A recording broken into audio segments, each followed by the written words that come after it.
আসসালামু আলাইকুম। প্রবাসী সাতকাহন ইউটিউব চ্যানেলের সাপ্তাহিক আয়োজন কিউএন এর তৃতীয় পর্বে আপনাদেরকে স্বাগত জানাচ্ছি। সাথে আছি আমি সাইফুল রাজীব।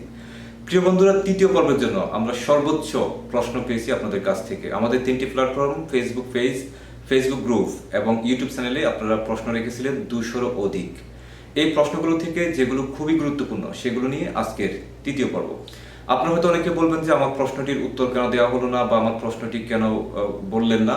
আপনাদেরকে বলবো যে আমরা কিউএন এর প্রথম পর্ব এবং দ্বিতীয় পর্বে আপনাদের প্রশ্নগুলোর উত্তর ইতিমধ্যে দিয়ে রেখেছি। আপনারা চাইলে আমাদের চ্যানেলের ভিডিও বাটনে ক্লিক করে সেখান থেকে দেখে নিতে পারেন। অন্যদিকে আমাদের ফেসবুক পেজে যে ভিডিওগুলো আছে সেখানেও আপনাদের প্রত্যেকটি প্রশ্নের উত্তর ইতিমধ্যে আমরা দিয়ে রেখেছি, সেগুলো আপনারা পেয়ে যাবেন।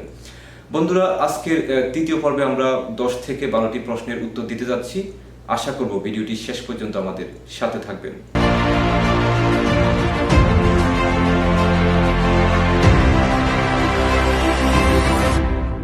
প্রিয় বন্ধুরা, তৃতীয় পর্বে সব থেকে যে প্রশ্নটি বেশি দেখতে পেলাম সেটি হচ্ছে যাদের হুরুব আছে তাদের জন্য 14 মার্চের পরে সৌদি সরকার কোনো সুযোগ দিবে কিনা বা তারা বৈধ হয়ে ইকামা করতে পারবেন কিনা। আসলে আমরা আগে একদিন বলেছি যে হতে পারে, দিতে পারে, করতেও পারে, এভাবে সন্দেহমূলক কোনো কথা বলার সুযোগ এখানে নেই। তবে যদি সৌদি সরকার একটি সাধারণ ক্ষমা ঘোষণা করেন তবেই আপনারা যারা গ্রুপে আছেন বা ইকামা করতে পারেননি আপনারা বৈধ হয়ে কাজ করার সুযোগ পাবেন। যদি আপনাদের জন্য সাধারণ ক্ষমা সৌদি সরকার ঘোষণা না করে তাহলে যারা গ্রুপে আছেন তারা এই সুবিধাটি পাবেন না। যাদের ইকামা হয়তো এক্সপায়ার তারা নতুন কোনো একজনের সাথে কন্ট্যাক্ট করে নতুন কপিল যদি ইকামা করে দেয় তাহলে বৈধ হওয়ার সুযোগ পাবেন। তবে হুরুপ যাদের আছে তারা এই সুযোগটি পাবেন না। এই প্রশ্নটি অনেকেরই ছিল। এই প্রশ্নের সঠিক উত্তর দিতে না পারায় আমি আন্তরিকভাবে দুঃখ প্রকাশ করতেছি। তৃতীয় পর্বের জন্য আমরা প্রথম যে প্রশ্নটি দেখতেছি সেটি হচ্ছে ময়না পাখি লিখেছেন যে আমার প্রশ্ন হলো যারা কপিলকে পয়দা দিয়ে বাইরে কাজ করেন 14 মার্চের পরে তাদের নিয়ে কিছু বলেন। বিশেষ করে কপিলকে পয়দা দিয়ে তারাই কাজ করে যারা এখানে ব্যবসা বাণিজ্য করেন, তারাই। এখন কথা হচ্ছে যদি আপনি 14 মার্চের পরেও যদি আপনার প্রতিষ্ঠানটি কন্টিনিউ করতে চান তাহলে এই প্রতিষ্ঠানটি আপনার কপিলের প্রতিষ্ঠান হিসেবে তো সৌদি সরকার জানে, সুতরাং আপনি তার সাথে আবার নতুন করে কন্ট্যাক্ট করবেন। যদিও প্রতিষ্ঠানের মালিক হয়তো বা আপনি, কিন্তু এটার মালিক কাগজে কলমে সৌদি নিজেই, মানে সৌদি কপিল নিজেই। তো আপনি নতুন কন্ট্যাক্ট করবেন, তাকে কি সুযোগ সুবিধা দিবেন সেভাবে আপনি কাজ করবেন। আর যারা প্রি ভিসায় কাজ করেন বাইরে, যে কপিলকে হয়তো মাসিক টাকা দিচ্ছেন বা ইকামা করার টাকা দিচ্ছেন, কাজ করতেছেন কোনো একটা রেস্টুরেন্টে বা কোনো মার্কেট শপিং মলে, আমি আপনাদেরকে বলবো যে এই সুযোগটি আপনারা কপিলকে দিবেন না। কারণ নতুন এই শ্রম আইনে কিন্তু সব থেকে বেশি সুবিধা হচ্ছে এটি যে কপিলকে যেন কোনো পয়দা দিতে না হয়। এখন আপনি যেটি করবেন সেটি হচ্ছে যে আপনি কপিলকে কোনো পয়দা না দিয়ে আপনি যে রেস্টুরেন্টে কাজ করেন বা যে প্রতিষ্ঠানে কাজ করেন সেখানকার কোম্পানির সাথে সরাসরি আপনি কন্ট্যাক্ট করবেন। অন্যদিকে আপনি এখন অন্য কপিলের অধীনে থেকে আরেক জায়গায় গিয়ে কাজ করতেও পারবেন না, কারণ আপনি এখন যেখানে কাজ করবেন আপনি সেখানে কন্ট্যাক্ট এবং চুক্তিবদ্ধ হতে হবে। আশা করি আপনার প্রশ্নটির উত্তর আপনি পেয়েছেন। দ্বিতীয় যে প্রশ্নটি করেছেন সেটি হচ্ছে এমডি মোশাররফ। আপনি লিখেছেন যে আপনি আপনার স্ত্রীকে ফ্যামিলি ভিসা নিয়ে আসতে চান, পরবর্তীতে আপনার মাকে নিয়ে আসবেন এবং কতদিন রাখতে পারবেন, এমন একটি প্রশ্ন। আপনার প্রশ্ন উত্তরটি হবে এমন যে আপনি যদি আপনার ওয়াইফকে ফ্যামিলি ভিসা নিয়ে আসেন আপনি 3 মাসের ভিসা দিয়ে নিয়ে আসতে পারবেন, পরবর্তীতে সেটাকে রিনিউ করে 6 মাস, 9 মাস, 1 বছর পর্যন্ত আপনি আপনার ওয়াইফকে রাখতে পারবেন। তো যেহেতু আপনার ওয়াইফ এখানে 3 মাস বা 6 মাস থাকবে, এখন আপনি পরবর্তীতে আপনার আম্মাকে নিয়ে আসবেন ভিসা দিয়ে। এখন হয়তো দেখা গেল যে আপনি আপনার ওয়াইফকে রাখবেন 6 মাস, আপনার আম্মাকে রাখবেন 3 মাস, তাহলে আপনার ওয়াইফের যখন 3 মাস হয়ে যাবে তখন আপনি আপনার আম্মার জন্য ভিসা অ্যাপ্লাই করবেন। তো আপনার আম্মা থাকবে 3 মাস, ততদিন আপনার ওয়াইফের হয়ে যাবে 6 মাস। তখন আপনি আপনার ওয়াইফ এবং আপনার আম্মাকে একসাথে দেশে পাঠিয়ে দিতে পারবেন এবং চাইলে আপনি আপনার আম্মার ভিসা যেটি সেটিও রিনিউ করতে পারবেন, আপনার ওয়াইফেরটিও রিনিউ করতে পারবেন। এরপর প্রশ্ন যেটি সেটি লিখেছেন হচ্ছে মহসিন রাহুল। আপনি লিখেছেন যে আপনার এক ভাই ইন্দোনেশিয়ান মেয়ে বিয়ে করছিলেন, কিন্তু পরে সে মেয়েটি চলে গেছে, তাদের 4টি সন্তান।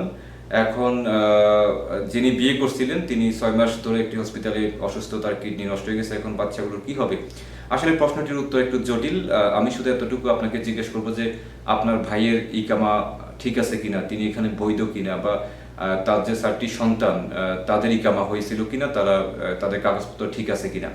এখন যাকে বিয়ে করছে তিনি ইন্দোনেশিয়া চলে গেছেন, সেটি এখানে কোনো সমস্যা না। কথা হচ্ছে যে আপনি হয়তো এটি জিজ্ঞেস করতে চাইছেন যে আপনার ভাই দেশে যেতে পারবে কিনা, তার সন্তানগুলোকে কি করবে। যদি যেহেতু তাদের পিতা হচ্ছে আপনার সে ভাইটি, আপনার ভাইয়ের যদি ইকামা ঠিক থাকে এবং সন্তানদের ইকামা যদি ঠিক থাকে, যদিও বাবার ইকামা ঠিক থাকলে সন্তান ইকামা ঠিক থাকবেই। এখন কথা হচ্ছে যদি আপনার ভাইয়ের ইকামা ঠিক থাকে তাহলে তিনিও দেশে যেতে পারবেন এবং সন্তানদেরকেও বাংলাদেশে নিয়ে যেতে পারবেন। অন্যথায় তিনি একটু আইনি জটিলতা এখানে পড়বেন, আর সেক্ষেত্রে তিনি ভালো পরামর্শের জন্য এখানে জেদ্দা কনসুলেটে গিয়ে আইনি পরামর্শ নিতে পারেন। এরপরে প্রশ্ন যেটি করেছেন আব্দুল মান্নান, আপনি লিখেছেন যে আকামাতে হুরুপ আছে, তারা কি হুরুপ বাতিল করে আকামা নতুন করে বানাতে পারবে?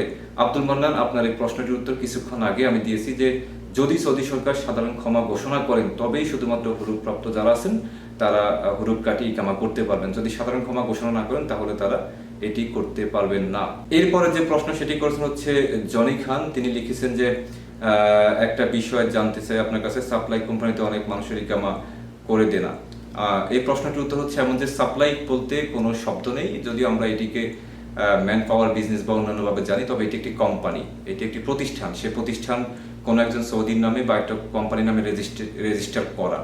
এখন নিয়ম অনুযায়ী তো তাদেরকে ইকামা করে দেওয়ার কথা। এখন তারা কেন ইকামা করে দেয়নি সেটির জবাব দিবে তারা সৌদি গভর্নমেন্টের কাছে। এটির জবাব আপনি দেওয়ার কথা ছিল না। এখন প্রশ্ন হচ্ছে যে তারা কি জবাব দিচ্ছে বা আপনার ইকামাটি কেন করে দেয়নি। এখন আপনি তাদেরকে জিজ্ঞেস করবেন যে আপনার ইকামা কেন করে দেয়নি, দেখবেন যে তারা কি প্রশ্নের কি উত্তর দেয়। এরপর যদি আপনার ইকামা করে না দেয়, এক্ষেত্রে আপনি এই দেশের মুক্ত আমিলে গিয়ে আইনি সহায়তা নিতে পারবেন। একটা কথা তো জানান যে আপনি নিজে ইকামা করতে পারবেন না, অবশ্যই সে কোম্পানি করে দিতে হবে। অন্যদিকে আরেকটি কথা বলি যে যদি সেই মুআসসাসা বা কোম্পানি যদি র্যাট হয়ে থাকে আর আপনার ইকামা যদি 1 মাসেরও অধিক সময় এক্সপায়ার হয়ে থাকে, তাহলে আপনি এই কোম্পানির অনুমতি না নিয়ে নতুন কারোর সাথে কন্ট্যাক্ট করতে পারবেন। এক্ষেত্রে আপনি যার কাছে যাবেন তিনি আপনার ইকামাটি করে দিবে কিনা সেটি হচ্ছে দেখার বিষয়। আপনার সাপ্লাই কোম্পানি যদি আপনি ইকামা করে না দেয়, আপনি অন্য কোম্পানিতে যেতে পারবেন যদি এই কোম্পানিটি মুআসসাসা বা সবকিছু র্যাট হয়ে থাকে। এখন ইকামা তো আপনি করতে পারবেন না, যদি নতুন কোম্পানি আপনাকে ইকামা করে দেয় তাহলে তো ভালো, আর অন্যথায় আপনি আইনি ব্যবস্থা নিতে পারেন, এদেশের মুক্ত আমিলে গিয়ে দেখতে পারেন। এরপরে প্রশ্ন যেটি সেটি হচ্ছে অসহায় মানুষ লিখেছেন যে আপনি একটি নাদাফা কোম্পানিতে গাড়ি চালান, সেখানে আগে বেতন ছিল 600, এখন হয়েছে 12 থেকে 1400। এখানে অনেক জুলুমে আছেন আপনি 6 বছর, আমার সাথে চুক্তি ছিল 3 বছর, আমি ছুটিতে যাইনি, এমত অবস্থা আমি কি নতুন কোম্পানিতে কাজ করতে পারবো? জি, আপনি অবশ্যই নতুন শ্রম আইনে অন্য কোম্পানিতে কাজ করতে পারবেন, এক্ষেত্রে আইনি কোনো বাধা নেই। এরপরের প্রশ্নটি করেছেন হচ্ছে আকাশ খান বাহাদুর, আপনি লিখেছেন যে যখন কেউ বাইরে যাবে তাওয়াক্কাল না আছে কিন্তু এমবি নাই, তখন কি হবে? এটি একটি সঠিক উত্তর আছে, খুব ভালো। সেটি হচ্ছে যে তাওয়াক্কাল নাটা আপনি আপনার মোবাইলে সামান্য এমবি রাখতে হবে। অনেক ইউটিউবার ইতিমধ্যে বলেছেন যে তাওয়াক্কাল না ব্যবহার করতে কোনো নেট লাগে না, এটি মিথ্যা কথা। আপনার মোবাইলে নেট থাকতে হবে, তবে তাওয়াক্কাল নাটি ব্যবহার করতে এটি ওপেন করে রেখে দিলে যে নেটটি কাটবে সেটি আপনার এমবি থেকে কাটা যাবে না, এটি আবার আপনাকে ফেরত দেওয়া হবে।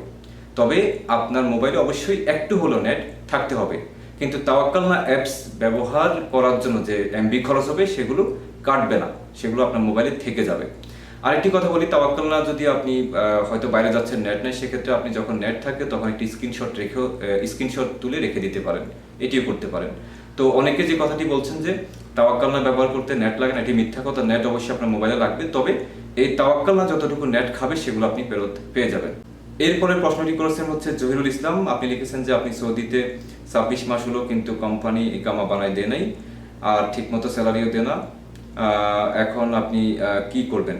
আমি এই প্রশ্নটির উত্তর কিছুক্ষণ আগে দিয়েছি। যাদের কোম্পানি ইকামা করে দিচ্ছে না, প্রথম তথ্য হচ্ছে কেন কোম্পানি ইকামা করে দিচ্ছে না, সেজন্য আপনি অবশ্যই আপনি এখানকার আইনি ব্যবস্থা নিতে পারবেন, আপনি মুক্ত আমিলে গিয়ে অভিযোগ করতে পারবেন।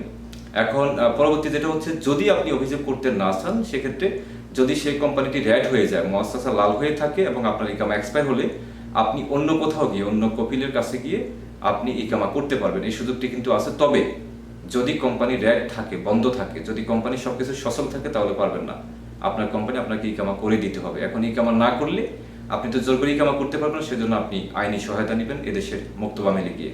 এরপরের প্রশ্ন যেটি সেটি করেছেন আশিক ইলাহি, আপনি লিখেছেন যে আপনার কথা হলো আমরা যারা কোম্পানিতে কর্মরত আছি 14 তারিখের পর যদি কোম্পানির সাথে আমাদের কন্ট্রাক্টে কাজ করতে, তাহলে আমাদের সার্ভিস বেনিফিটের হিসাব কি হবে, তা পাবো কিনা? এই প্রশ্নের উত্তর আমরা প্রথম পর্বে দিয়েছিলাম, আবার একটু বলি। আপনি যদি একই কোম্পানিতে কাজ করতে থাকেন, একই কোম্পানির সাথে কন্ট্যাক্ট করেন, তাহলে তো আপনার সার্ভিস বেনিফিট তো আপনি যখন এককালীন চলে যাবেন তখন আপনি নিয়ে যাবেন, অথবা অনেক সময় আপনার তুলতে পারেন সেটি। তো ওই কোম্পানির সাথে তো আপনি সেটি হয়ে গেছে। আর যদি আপনি সেই কোম্পানি থেকে চলে যেতে চান অন্য কোথাও, তাহলে যখন আপনি অন্য কোথাও যাবেন তখন আপনি আপনার সার্ভিস বেনিফিট যেভাবে কন্ট্রাক্ট ছিল সেই কন্ট্রাক্ট অনুযায়ী কোম্পানি আপনাকে পরিশোধ করতে বাধ্য থাকবে, আপনি সেটি পেয়ে যাবেন। আর যদি একই কোম্পানিতে থাকেন তাহলে তারা হয়তো আপনাকে পরেও দিতে পারে। যদি অন্য কোথাও চলে যান তাহলে আপনি যাই পাবেন সেগুলো তারা দিয়ে দিতে বাধ্য। এরপরে প্রশ্নটি হচ্ছে এমডি মুস্তফা লিখেছেন যে 2 বছর হয়েছে আইসি, ইকামা হয়েছে না, এর মাঝে পাসপোর্টও মেয়াদ চলে গেছে, পাসপোর্ট নতুন করে বানিয়ে আকামা করতে পারবো কিনা, পাসপোর্ট কিভাবে বানাবো বলবেন। আপনার পাসপোর্ট এক্সপায়ার হয়ে গেছে, সেক্ষেত্রে যদি আপনার পাসপোর্টটি আপনার কাছে থাকে আপনি সেটি কনসুলেটে গিয়ে ইমার্জেন্সি রিনিউ করতে পারবেন। দূতাবাস অথবা কনসুলেটে গিয়ে হাতে লিখে 1 বছর মেয়াদ বাড়িয়ে নিয়ে আসতে পারবেন, সেটা দিয়ে আপনি ইকামা করতে পারবেন যদি আপনার কোম্পানি ইকামা করে দেয়। আর একই সাথে আপনি নতুন একটি পাসপোর্টের জন্য আবেদন করে আসতে পারবেন, সেটি 2-3 মাস পরে আসবে। তবে যদি মনে করেন যে আপনার পাসপোর্টের জন্য ইকামা হচ্ছে না, সেক্ষেত্রে আপনি কনসুলেট অথবা দূতাবাসে গিয়ে 50 রিয়াল খরচ করে দিনে আপনার পাসপোর্টটি রিনিউ করে নিয়ে এসে ইকামা করে ফেলতে পারবেন। আর আপনার কোম্পানি যদি ইকামা করে না দেয়, নিশ্চয়ই আপনি ভিডিও দেখতেছেন, আপনি ইতিমধ্যে শুনছেন, যদি আপনার ওই কোম্পানির রেট থাকে ইকামা করতে পারতেছে না, সেক্ষেত্রে আপনাকে যদি অন্য কোনো কোম্পানি কন্ট্যাক্ট করে সে চাইলে আপনার ইকামাটি করে দিতে পারবে। এরপরে প্রশ্নটি করেছেন হচ্ছে মায়ের আদরের ছোট ছেলে। আপনি লিখছেন, ভাই বর্তমানে যারা দেশে ছুটিতে আছে সামনের মাসে সৌদি আরবে ফিরতে বাংলাদেশ কিংবা সৌদি আরবের এয়ারপোর্ট কর্তৃপক্ষ নতুন কোনো আইন কানুন অন্তর্ভুক্ত করেছে কিনা। না, এখন পর্যন্ত সৌদি সরকার আলাদা কোনো আইন কানুন করেনি। যেটি লাগে সেটি হচ্ছে বাংলাদেশ থেকে আসার সময় অবশ্যই তাকে করোনা নেগেটিভ সার্টিফিকেট সাথে করে নিয়ে আসতে হবে, এটি বাধ্যতামূলক। এছাড়া অন্য কোনো নিয়ম কানুন আপাতত যুক্ত হয়নি। এরপরে প্রশ্নটি লিখেছেন হচ্ছে রফিকুল ইসলাম। আপনি লিখছেন যে, ভাই আমি 4 মাস 10 দিন হয়েছে বিশেষ এক্সিটের জন্য আবেদন করেছি, রিয়াতে এখনো আসেনি। এর প্রশ্নটির উত্তর হচ্ছে যে এক্সিটের জন্য আবেদন করলেই যে এক্সিট ভিসা মিলবে বিষয়টি সেটা না। আমরা এই বিষয়ে একটি আলাদা ভিডিও বানিয়েছি, আমাদের ফেসেও পাবেন, ইউটিউবেও পাবেন। আপনি আবেদন করতে পারেন, কিন্তু আপনাকে এক্সিট ভিসা দিবে কিনা সেটি নির্ভর করবে দেশের সৌদি সরকার বা জাওয়াজাতের উপরে। আপনার কোম্পানি যদি কোনো সমস্যা থাকে, আপনার কোম্পানি যদি গ্রিন থাকে, আপনার কোম্পানি যদি থাকে, তাহলে আপনাকে এক্সিট দিবে না। তারা অবশ্যই আপনার কোম্পানির সাথে আগে কথা বলবে। আর আপনার যদি কোনো মামলা থাকে, কোনো ঝামেলা থাকে, সেক্ষেত্রে আপনি এক্সিট ভিসা পাবেন না। আর অন্যদিকে যদি কোম্পানির সবকিছু বন্ধ থাকে বা সবকিছু পজিটিভ হয় আপনার, তাহলে এক্ষেত্রে ভিসা মিলে। তো মূল কথা হচ্ছে এটি হচ্ছে একটি ভাগ্যের ব্যাপার, কার ভাগ্যে লেগে যায়। আর এটির জন্য একটু অপেক্ষা করতে মোটামুটি সময় কিন্তু লাগে। আপনি দিলেই যে হয়ে যাবে ব্যাপারটি কিন্তু আসলে তা না। এরপরে প্রশ্নটি করেছেন হচ্ছে এমডি কামাল হোসেন। আপনি লিখেছেন যে, ভাই আমার ব্যবসা আছে কিন্তু সেই সিমটা বন্ধ, যে কারণে কোডটি যায় সেটা দেখতে পারিনি, অফিসে গেলে তাওয়াক্কাল না করে নিয়ে আসেন এই কথা বলে। আপনার যদি মোবাইল নাম্বারটি না থাকে বা মোবাইলটি হারিয়ে যায়, সিমটি বন্ধ হয়ে যায়, এক্ষেত্রে কোনো সমস্যা নেই। আপনি যখন আফসার মেশিনে যাবেন সেখানে গিয়ে আপনার ইকামা নাম্বার দিবেন, ইকামা নাম্বার দিয়ে বাসমা দিলে সেখানে অপশন থাকে চেঞ্জ পাসওয়ার্ড। আপনি সেখান থেকে আপনার মোবাইল নাম্বারটি চেঞ্জ করে নিতে পারবেন, অন্য কোনো নাম্বার দিতে পারবেন। প্রয়োজন হচ্ছে আপনার ইকামা নাম্বার এবং আপনার ফিঙ্গারপ্রিন্ট। আপনি আফসার মেশিনে গিয়ে এই দুটি কাজ করলে সেখানে একটি অপশন পেয়ে যাবেন চেঞ্জ মোবাইল নাম্বার। ওইখানে গিয়ে আপনি ওই মোবাইল নাম্বারটা সরিয়ে দিয়ে নতুন একটি মোবাইল নাম্বার রেজিস্টার করে ফেলবেন, তখন নতুন মোবাইলে কোড আসা শুরু হয়ে যাবে। এরপরে প্রশ্নটি করেছেন হচ্ছে কামরুল শিরা। আপনি লিখেছেন যে আপনি একটা কোম্পানিতে কাজ করেন, 70,000 লোক আছে সেই কোম্পানিতে, বেতনও ভালো, আপনি এর থেকে ভালো অফার পাইছেন, এখন কি কাফাল হতে পারবো? আসলে আমাদের চাহিদার কোনো শেষ নেই। আপনি নিজে বলছেন যে কোম্পানি খুব ভালো বেতনও দিচ্ছে, এখন তারপরেও আপনি এখান থেকে চলে যাবেন, নিশ্চয়ই আপনি এর থেকে ভালো জব পাইছেন। তো মূল কথা হচ্ছে যে এটি এক ধরনের অকৃতজ্ঞের মতো হয়ে যায় যে এত ভালো সুবিধা পাওয়ার পর আপনি তাদেরকে ছেড়ে চলে যাবেন। দেখবেন যে তাদের সাথে কাজ করা যায় কিনা। আর একান্ত যদি মনে করেন যে আপনি এই কোম্পানি ছেড়ে যাবেনই, ভালো অফার পাইছেন, সেক্ষেত্রে আইনি কোনো বাধা নেই। তবে আমার মনে হয় যে আপনার জন্য এই কোম্পানিটি ভালো, যেহেতু আপনাকে ভালো স্যালারি দিচ্ছে, আপনি নিজে বলতেছেন যে কোম্পানিটি ভালো। এরই সাথে শেষ হলো আমাদের তৃতীয় পর্বের প্রশ্নের উত্তর। আজকে আমরা প্রায় 14টি প্রশ্নের উত্তর দিলাম। আর যে প্রশ্নগুলোর উত্তর দেওয়া হয়নি, আমি আবারও বলবো যে আপনারা আমাদের ইউটিউব চ্যানেলের ভিডিওতে ক্লিক করে প্রথম পর্ব এবং দ্বিতীয় পর্ব দেখবেন, সেখানে আপনার প্রশ্নগুলোর উত্তর দেওয়া আছে। অথবা আমাদের ফেসবুক পেজের ভিডিওগুলো দেখতে পারেন, সেখানে আপনার প্রশ্নের উত্তর পেয়ে যাবেন। ভালো থাকবেন, সুস্থ থাকবেন, আপনাদের সবার জন্য শুভকামনা। দেখা হবে আগামী শুক্রবার আমাদের কিউএন এর 4র্থ পর্বে। সে পর্যন্ত আল্লাহ হাফেজ।